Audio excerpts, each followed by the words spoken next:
বিসমিল্লাহির রহমানির রহিম। সাইদ সুলেমান ফতেগাজী রহমতুল্লাহ আলাই রওজাতে আইছি। আইয়া রওজার সামনে দাঁড়ায় একটা ছবি করছি এবং করতেছি। এই সাইদ সুলেমান ফতেগাজী বাবার অনুষ্ঠান পৌষ মাসের 1 তারিখ থেকে শুরু।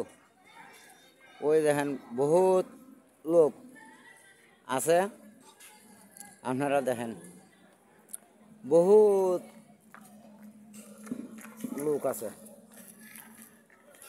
বহু লোক আছে। দেখেন আমি দেখাইতেছি আপনারা।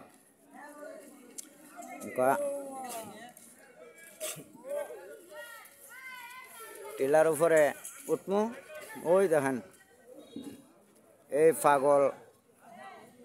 ছাগল যা আছে সব আওয়াজ উড়ে দিছে গাজী বাবা উরুস উপলক্ষে। আল্লাহর যদি হুকুম হয় তাহলে অঙ্কাকে টিলার উপরে উঠমু আর গাজী বাবা রহমতুল্লাহ আল্লাহর রওজা মুবারক তুললাম। সবার কাছে আমার আসসালামু আলাইকুম। দর্শক ভাইয়েরা যারা আছেন সবাই, সাইদ সুলেমান ফতেগাজী আশেক ভক্ত যারা আছেন সবাই মিললে বাবার উরুস মুবারক পালন করবেন। ধন্যবাদ।